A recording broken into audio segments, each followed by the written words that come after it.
Look, now I'm talking. You don't have the time. You take the time. You make the time. You clear the time.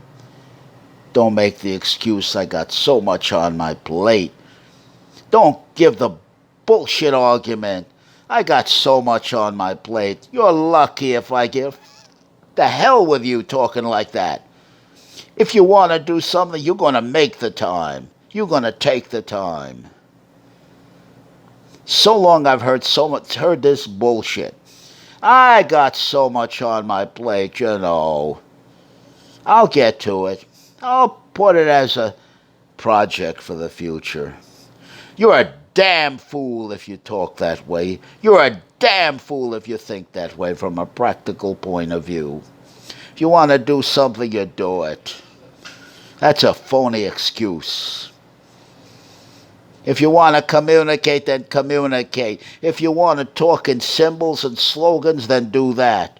If you want to talk monosyllabically, then do that. If you don't want dialogue, then say so.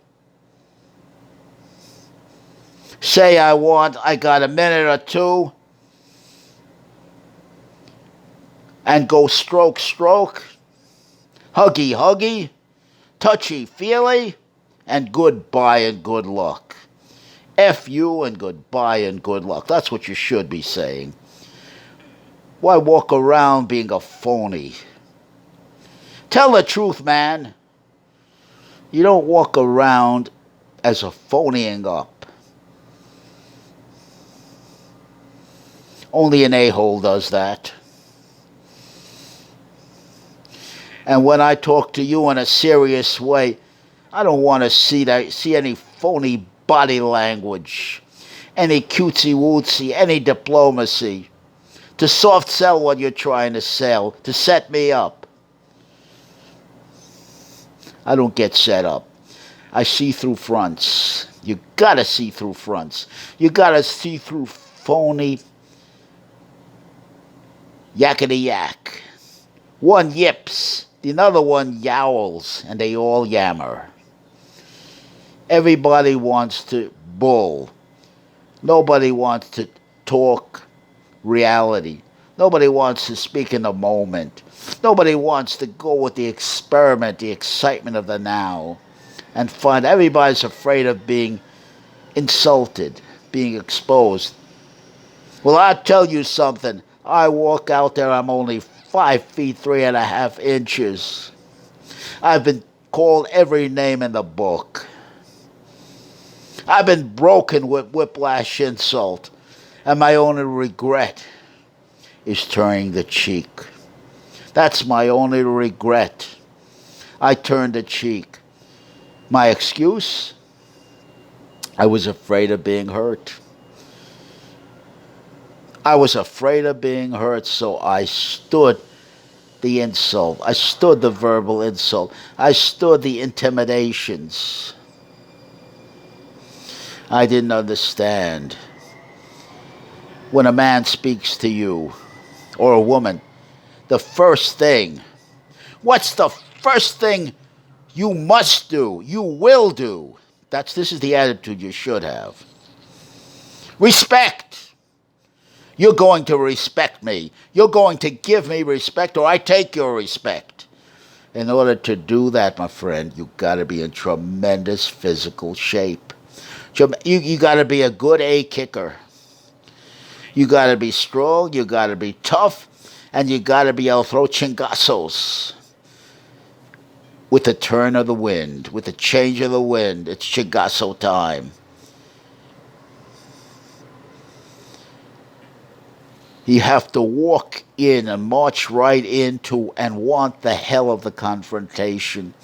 You got to walk in, march in, and want the hell of the arena, whatever that's going to demonstrate to you.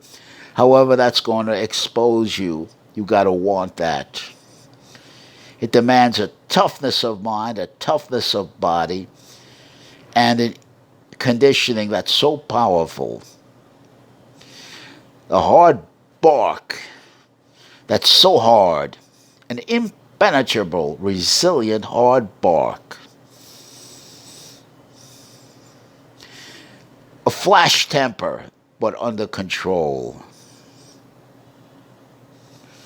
The ability to call nonsense nonsense when you see it.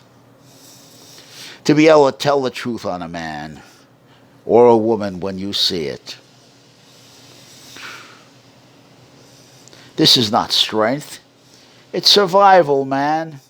The will has to be so disposed, so powerfully inclined, so disciplined, so mature. And that's the first requirement to survive in the jungle. Freud got it right. He's right in the pocket. Lupus hominis, man, the wolf to man.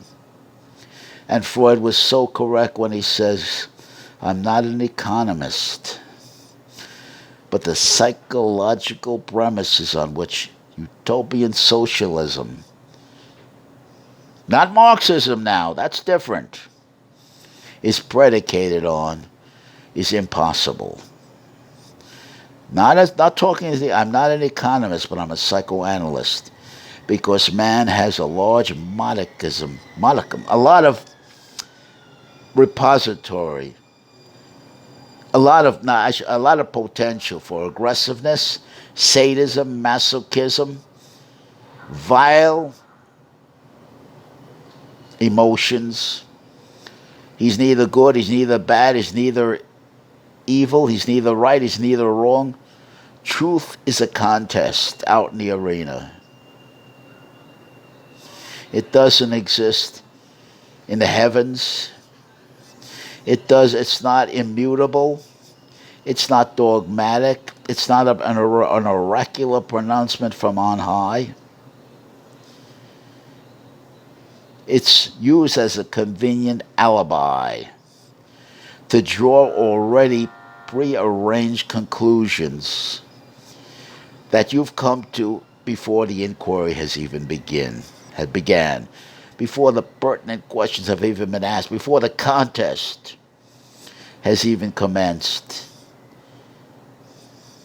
Truth is a struggle. Truth is a battle. Truth is an encounter. Truth is an engagement. And truth is slippery, changeable, not for all time. It is a practical definition, period. It must be testable, provable, and stand the test of the most powerful, aggressive, brutal resistance and pushback possible from the environment. And I mean unfair.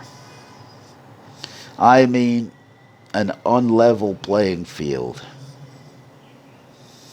I mean done in great rage and great anger. The system we live on, the capital, laissez-faire capital, is the perfect repository for all that. This is what Freud meant. It gives you a justification and an excuse for that.